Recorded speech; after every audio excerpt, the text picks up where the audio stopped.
नमस्कार, डायलॉगस में आपका स्वागत है। मैं हूं पवन कुमार। आज हमारे साथ बेहद ख़ास मेहमान हैं यशवंत सिन्हा साहब, जो अटल बिहारी वाजपेयी की सरकार में इस देश के वित्त मंत्री रहे, इस देश के विदेश मंत्री रहे और न जाने कितने ऐसे घटनाओं के गवाह हैं जो किसी एक देश को शेप करती हैं, एक इकोनॉमी को शेप करती हैं। अभी जो वक्त है वो ये देखा जा रहा है कि भारत और पाकिस्तान के बीच तनातनी है। हालांकि युद्ध विराम की घोषणा हो गई है, लेकिन बावजूद इसके दोनों देशों के बीच तनातनी है। हाल ही में भारत सरकार ने फैसला किया है कि अलग अलग ग्रुप, अलग अलग पार्टी के नेताओं को देश और दुनिया के अलग अलग हिस्सों में भेजा जाएगा और ये बताने की कोशिश की जाएगी कि हमारा पक्ष क्या है, पाकिस्तान किस तरह भारत को परेशान कर रहा है, पाकिस्तान किस कदर भारत के कश्मीर मामले में लगातार घुसा रहता है।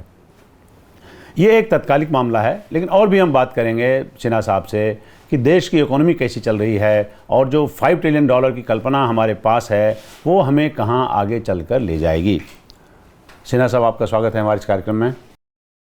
सिन्हा साहब, सबसे पहले इसी बात से शुरू करें क्योंकि बड़ा टॉपिकलिटी इसकी बहुत ज़्यादा है, मौजूद है। इस देश में अभी हिंदुस्तान और पाकिस्तान की बड़ी संक्षिप्त सी लड़ाई ख़त्म हुई है। सरकार का प्रयास यह है कि इसको हम पूरी दुनिया में अपना जो हमारा पक्ष है उसको रखने की कोशिश करें और एक पॉजिटिव एटमॉस्फेयर क्रिएट करें इंडिया के फेवर में। जो सरकार ने चुनाव किया है जिन जिन एमपीज़ का अलग अलग दुनिया के अलग अलग इलाकों में जाने के लिए, ये सबसे पहले तो ये इस कदम को आप क्या मानते हैं? मतलब इसका कोई ये फ्रूटफुल होता है, नहीं होता है, उसकी इंट्रिकेसीज में हम बाद में बात करेंगे। मैं इसको एक स्वागत योग्य कदम मानता हूँ जी। और ऑपोजिशन के लोगों को भी इन्वॉल्व कर अगर आप कोई डेलीगेशन भेजते हैं पार्लियामेंटेरियंस का तो जाहिर है कि देश की एकता का एक बड़ा संदेश जाएगा कि इस मुद्दे पर पूरा देश एक है। और फिर अपनी बात वर्ल्ड कैपिटल्स में इस डेलीगेशन को रखने का मौका मिलेगा। तो पास्ट में भी ऐसा हुआ है, इस बार भी ऐसा हो रहा है और ये संतोष की बात है कि सरकार ने ऐसा करना उचित समझा। जो रिप्रेजेंटेशन है, सभी कोशिश है सरकार की सभी पार्टियों से जो प्रमुख उसके लीडर हैं उसको सबको इकट्ठा करके किया जाए। इसमें शशि थरूर का बड़ा नाम आ रहा है। जो विवाद की प्रमुख वजह है, मतलब कांग्रेस पार्टी के सोचने का तरीका कैसा है ये वही समझें, पर आपको लगता है रिप्रेजेंटेशन जो है ठीक है? देखिए, मैं एक इस बात को जानता हूँ क्योंकि ये परंपरा है हमारे पार्लियामेंट्री डेमोक्रेसी में कि आप एक पार्टी के प्रतिनिधि को किसी खास असाइनमेंट के लिए अगर आप चुनते हैं तो उस पार्टी को विश्वास में लेकर आप चुनेंगे, बल्कि पार्टी से ही नाम मांगेंगे और पार्टी जो नाम सजेस्ट करेगी उसको आप उसमें इंक्लूड करेंगे। तो शशि थरूर को लेकर एक अनावश्यक विवाद पैदा हो गया जो अवॉइड किया जा सकता था। और मैं मानता हूं कि कांग्रेस पार्टी को शशि थरूर का नाम देना चाहिए था शुरू में ही। उन्होंने नहीं दिया तो वो बहुत अच्छा एक संकेत नहीं गया और उनको फिर पिकअप कर लिया सरकार की तरफ से। अब वो जा रहे हैं और कांग्रेस पार्टी ने अब इजाज़त उनको दे दी है कि वो जाएं डेलीगेशन को लीड करें। तो ये अवॉइडेबल था, ये नहीं होना चाहिए था। अच्छा, हमारी इमेज जो बनी लड़ाई के खासकर शुरू होने के 4 दिन बाद तक कुछ और थी, उसके बाद फिर सरकार ने अपने हिसाब से एक जो मशीनरी होती है उसका इस्तेमाल किया या ये जताने की कोशिश की कि हमने जो किया है वो ये है। जो पहले पिक्चर आपके सामने आ रहा था वो सही नहीं था। पूरी दुनिया में ये क्या मैसेज गया है इस बार हिंदुस्तान और पाकिस्तान की लड़ाई का? हम कमज़ोर हुए हैं, हमने बीच में लड़ाई रोक दी, हम कन्फेस कर लिया, या हमें लगा कि नहीं, हमें इस बार सब्र करने की ज़रूरत है और बेहतर तरीके से इक्विप हुआ जाए और बाद में देखा जाएगा। हम अपना जो पक्ष था उसको सही तरीके से देश की जनता के सामने और अंतर्राष्ट्रीय समुदाय के सामने नहीं रख पाए। लड़ाई शुरू हुई, 4 दिन में ख़त्म हो गई। ट्रम्प साहब ने क्रेडिट ले लिया कि हमने सीज फायर कराया। अब वो एक विवाद का विषय बन गया कि सीज फायर क्यों हुआ। लेकिन मैं मानता हूँ कि एक जो इम्प्रेशन है जो सरकार समाप्त नहीं कर पाई है, ख़त्म नहीं कर पाई है, वो ये है कि सरकार ने सीज फायर किसी दबाव में किया। और वो दबाव कहाँ से आया? तो अमेरिका से आया। तो एक तो ये था कि ये पूरा वाकया शुरू हुआ आतंकवाद से। पहलगाम में आतंकी हमला हुआ, वहाँ से शुरू हुआ और चलते चलते आके टिका भारत, पाकिस्तान और जम्मू और कश्मीर। ये मैं मानता हूँ कि ये बहुत दुर्भाग्यपूर्ण एक डेवलपमेंट हुआ या टर्न हुआ इवेंट्स का। ऐसा नहीं होना चाहिए था। हमको मुख्य रूप से आतंकवाद के ऊपर ही इस मुद्दे को केंद्रित करना चाहिए था। और मैं आशा करता हूँ कि आने वाले दिनों में ये सब डेलीगेशंस वगैरह जो जा रहे हैं वो दुनिया का ध्यान खींचेंगे केवल जो क्रॉस बॉर्डर टेररिज्म हो रहा है, जिसके हम विक्टिम रहे हैं 30 साल से। और दुनिया के देशों का ध्यान इस ओर आकृष्ट करेंगे, ना कि एक जो जोड़ देते हैं लोग, हाइफेनेशन जिसको बोलते हैं, इंडिया पाकिस्तान और जम्मू और कश्मीर मुद्दा। ये बहुत मुश्किल से कई सरकारों ने प्रयास करके हिंदुस्तान पाकिस्तान को डिहाइफेनेट किया था अंतर्राष्ट्रीय समुदाय के सामने। आज मैं मानता हूँ कि जो कुछ हुआ है, हम चाहें या ना चाहें, उससे वो हाइफेनेशन फिर बन गया है और जम्मू और कश्मीर का मुद्दा अंतर्राष्ट्रीय समुदाय के सामने एक मुद्दे के रूप में उभर कर सामने आ गया है। सर, 10 साल में इस सरकार ने कोशिश की कि एक डिफरेंट किस्म का ब्रेव फेस दिया जाए और दुनिया में जताने की कोशिश की कि हम पहले से बेहतर हैं। हवाला देते हैं कि हमारे कूटनीतिक संबंध पहले से बेहतर हैं। मोदी जी ने दुनिया के सभी देशों की यात्रा की। वो कहते हैं कि जो राष्ट्राध्यक्ष हैं उनसे हमारे निजी संबंध हैं, जताने की कोशिश करते हैं और कई बार दिखता भी है। शायद उसका कुछ फ़ायदा हुआ है हम लोग को? देखिए, मैं आपको बताऊं अनुभव के आधार पर, क्योंकि उस मंत्रालय को संभालने का जब मौका मुझे भी मिला था, कि आपके व्यक्तिगत संबंधों का कोई असर नहीं पड़ता है पॉलिसी के ऊपर, फॉरेन पॉलिसी में। हाँ, मान लीजिए किसी और देश के साथ मेरा संबंध है, मैं आपको आज एडमिट कर रहा हूँ इस बात को कि जब मैं विदेश मंत्री था तो पाकिस्तान के विदेश मंत्री थे खुर्शीद। तो खुर्शीद और मेरा व्यक्तिगत संबंध बहुत अच्छा था। हम लोग एक दूसरे को पहले नाम से बुलाते थे। लेकिन क्या मैं उम्मीद कर सकता था कि खुर्शीद झुक जाएंगे मेरे सामने पाकिस्तान के मसले पर, या मैं उनके सामने झुक जाऊंगा? ऐसा नहीं है। जो देश का हित होता है वही सर्वोपरि होता है। आपने जो व्यक्तिगत संबंध बनाए हैं उनका हेलो बाय बाय और इसके अलावा दूसरा कोई महत्व नहीं है। हमारे जो नेबरिंग कंट्रीज़ हैं, ये बात मैं कुछ दिन पहले एक और मेहमान थे उनसे पूछ रहा था। बांग्लादेश से हमारे संबंध अच्छे नहीं, जो हमारे राइट साइड में है। हमारे ऊपर चाइना बैठा हुआ है सिर पे, उससे हमारे संबंध ठीक नहीं हैं। हमारे लेफ्ट साइड में पाकिस्तान बैठा हुआ, उससे हमारे संबंध ठीक नहीं है। श्रीलंका से काफ़ी हद तक हमने मेंटेन करने की कोशिश की है। आप 20 साल पुराने लेवल पे पहुंच गए, इसकी कोई गारंटी नहीं है। इसको कैसे पोर्ट्रे करते हैं आप? देखिए, मैं मानता हूं कि सबसे जो भारत के लिए कष्ट की बात रही है इस पूरे प्रकरण में, वो ये रही है कि इजराइल को छोड़कर और शायद अब तालिबान को लेकर कोई दूसरा देश नहीं है जो भारत के साथ खड़ा नजर आया इस पूरे क्राइसिस में। और आप दक्षिण एशिया के देशों की बात कर रहे थे। दक्षिण एशिया में न नेपाल हमारे साथ था, न भूटान की तरफ से कोई आवाज़ आई। बांग्लादेश की बात तो छोड़ ही दीजिए, मालदीव्स और श्रीलंका भी हमारे साथ नहीं आए। तो कोई भी देश हमारे साथ खड़ा नज़र नहीं आया। और मैं मानता हूँ कि इतने दिनों का जो व्यक्तिगत रूप से एक इन्वेस्टमेंट किया था मोदी जी ने, सब नेताओं से मिलते थे, गले मिलते थे, ये सब होता था और भारत की जनता को ये विश्वास दिलाया गया कि दुनिया में डंका पिट रहा है भारत का, वो सब धरा का धरा रह गया। अंतर्राष्ट्रीय मुद्रा कोष में जब भारत और पाकिस्तान के बीच में कॉन्फ्लिक्ट का सिचुएशन था जी। उस समय इंटरनेशनल मॉनेटरी फंड ने पाकिस्तान को लोन स्वीकृत किया, इंडिया एब्सटेन किया और इंडिया के साथ एक दूसरा देश एब्सटेन नहीं किया। तो ये जो इन्वेस्टमेंट था, ये जो गले मिलने का फॉरेन पॉलिसी में सिलसिला शुरू हुआ, वो एनपीए हो गया। वो क्या हुआ उसका? वो एनपीए हो गया। अच्छा, फर्ज करिए कि अभी आप विदेश मंत्री होते, कैसे अप्रोच करते अभी इस हॉस्टाइल एटमॉस्फेयर में, कैसे अप्रोच करते? क्या पता अगर मान लीजिए आपका सुझाव जयशंकर जी को शायद पसंद भी आ जाए। मैं इस सरकार में किसी को सुझाव नहीं देता हूँ, क्योंकि ये लोग स्वयंभू हैं और अपने को हर चीज़ में माहिर समझते हैं।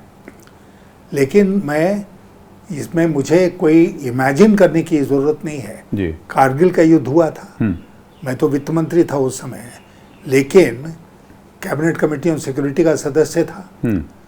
तो कारगिल की युद्ध में हमने न केवल युद्ध में विजय पाई, बल्कि डिप्लोमेसी के क्षेत्र में बहुत बड़ी विजय पाई।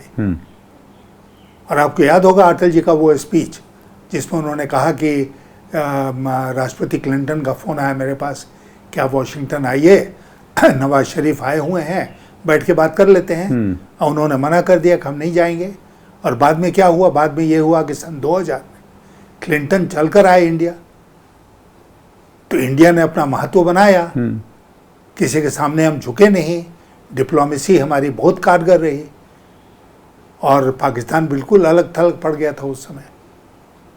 तो ये कर दिया है, बीजेपी की सरकार थी जिसने ये करके दिखाया है। आज की तरह नहीं कि हम अकेले पड़ गए, हमारे साथ कोई खड़ा नजर नहीं आया। और वो जो टेररिज्म आतंकवाद का मुद्दा था वो कहीं कोने में दुबक गया। अच्छा, दुनिया के देशों से संबंध में विदेश मामलों के जब इश्यूज आते हैं, हमारे एक लास्ट फॉरेन पॉलिसी पे एक लास्ट सवाल है सर कि क्या हिंदुस्तान इस सेटअप में बहुत बड़े संकट में है, और अगर है तो क्या करने की ज़रूरत है? अलग थलग पड़ गया है, मतलब मेरा कहने का मतलब ये हुआ हिंदुस्तान सबसे अलग थलग पड़ गया है। मुझे लगता है कि इस मामले में तो अलग थलग पड़ गया है और ये मामला बहुत ही महत्वपूर्ण मामला है।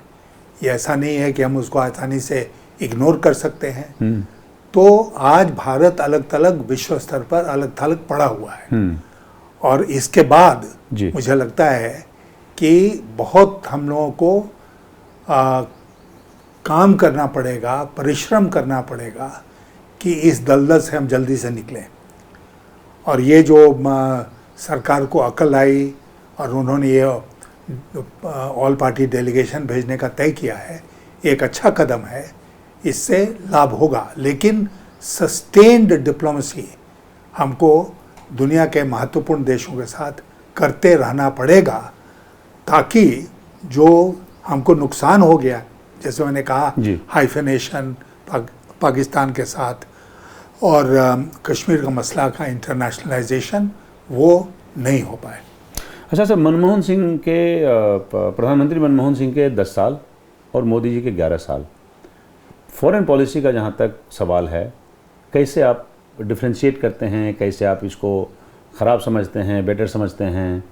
क्या फ़र्क है दोनों में? देखिए, मैं इस बात से अपनी बात की शुरुआत करूंगा जी कि आपका विदेश मंत्री कौन है। हालांकि मोदी जी ने जो पर्सनलाइज कर दिया डिप्लोमेसी को, बिल्कुल व्यक्तिगत बना दिया, तो दुनिया के हर देश में वो अकेले जाते थे, कभी कभी दूसरे को विदेश मंत्री को लेकर जाते थे, लेकिन सारी बातचीत वही करते थे। अटल जी के टाइम में ऐसा नहीं था।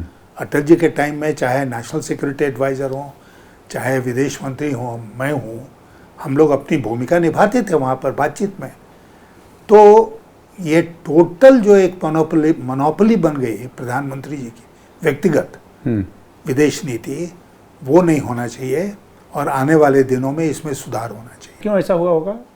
उनको अपने फॉरेन मिनिस्टर पे भरोसा नहीं होता है, या उसको इनकॉम्पिटेंट समझते हैं, या इनको लगता है कि नहीं हम ही करें, उनको लूप में न रखा जाए? हम बेहतर कर सकते हैं? देखिए, उनके व्यक्तित्व को आप देखिए। दुनिया के दूसरे देशों के साथ जब कोई भारत का प्रतिनिधि जाता है बातचीत करने किसी मुद्दे पर जी, और खास करके विदेश नीति के मुद्दे पर, तो वो कौन व्यक्ति आया है बातचीत करने के लिए, उसकी तो पर्सनालिटी को देखेगा ना कि आदमी कौन है।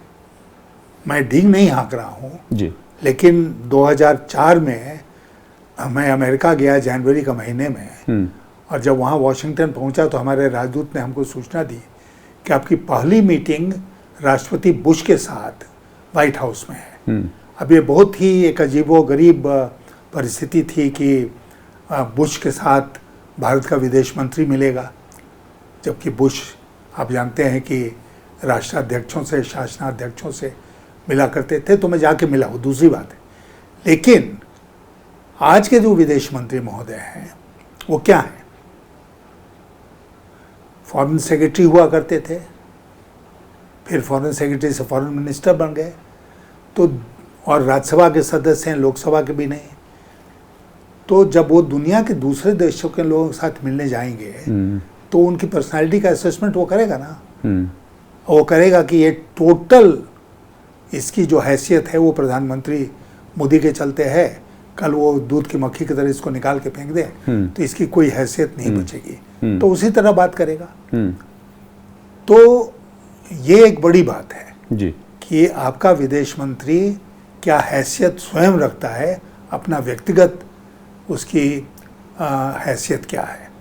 और मैं मानता हूँ कि आज के दिन मोदी जी की डिप्लोमेसी के चलते, उनकी आदत के चलते सारे मंत्रियों का जो की पर्सनालिटी जो है वो छोटी हो गई है। हाँ, बहुत छोटी हो गई है। चाइना हमारा अभी, जैसे जॉर्ज साहब ने कभी कहा था कि China is the number 1 enemy, same situation है? बिल्कुल। और अब तो और स्पष्ट हो गया, जो लद्दाख में हुआ, उसके बाद जो अरुणाचल में हो रहा है, उसके बाद और अभी जिस तरह चीन खड़ा रह गया पाकिस्तान के साथ, और पाकिस्तान को ये छूट दी कि वो चीनी हथियारों का उपयोग करे भारत के खिलाफ, तो अब बचा क्या हमारे और चीन के रिश्ते में?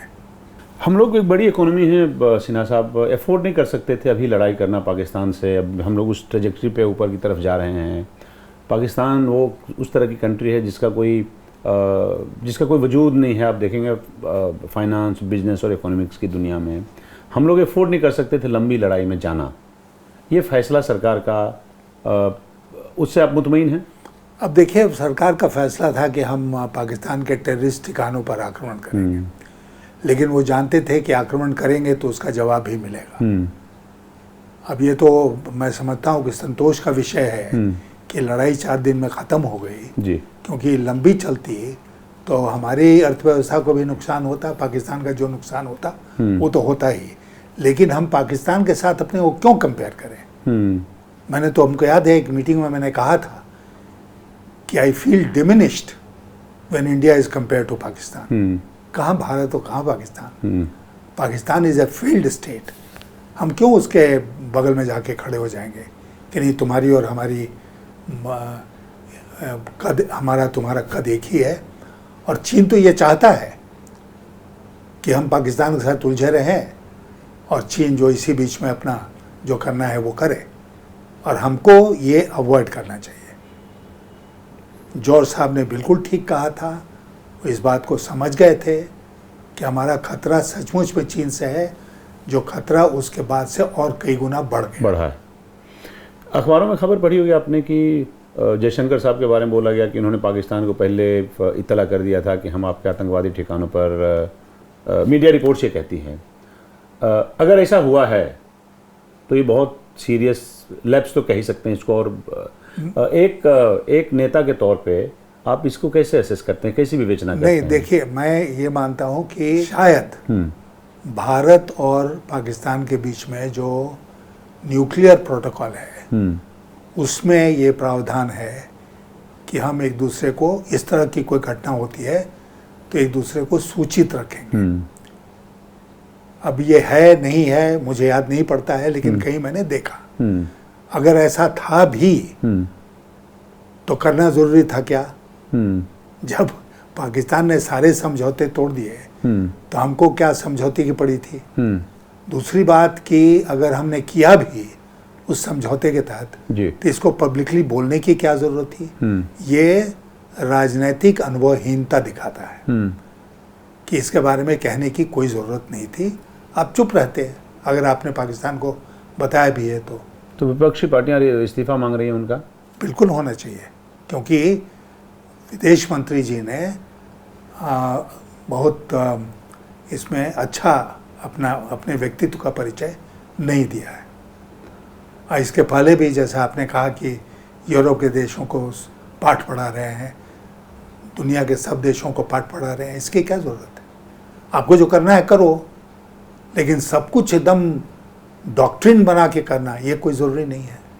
सर, इंडस वाटर ट्रीटी हमें रिवाइज करने की ज़रूरत है, करना चाहिए, या डरा धमका के काम चल जाएगा, या लगता है कि नहीं वो जो इंडस वाटर ट्रीटी हुआ वो सही ट्रीटी नहीं थी, लॉपसाइडेड है, उसका रिव्यू करना ज़रूरी है और होना चाहिए, जितनी जल्दी हो जाए बेहतर है। बहुत से लोग हैं, मैं भी उसमें शामिल हूँ, जो मानते हैं इस बात को कि इंडस वाटर ट्रीटी का रिव्यू होना चाहिए। पाकिस्तान बराबर उसने IWT जो है उसका मिसयूज़ किया है।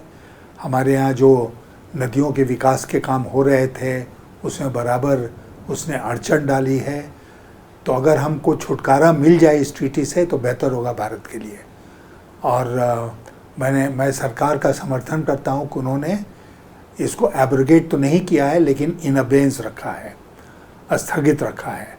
और अब हमें मौका है कि बिना पाकिस्तान को और वर्ल्ड बैंक को सूचना दिए हुए हम अपने देश में विकास का वही काम करें नदियों पर जो कि हमारे लिए आवश्यक है।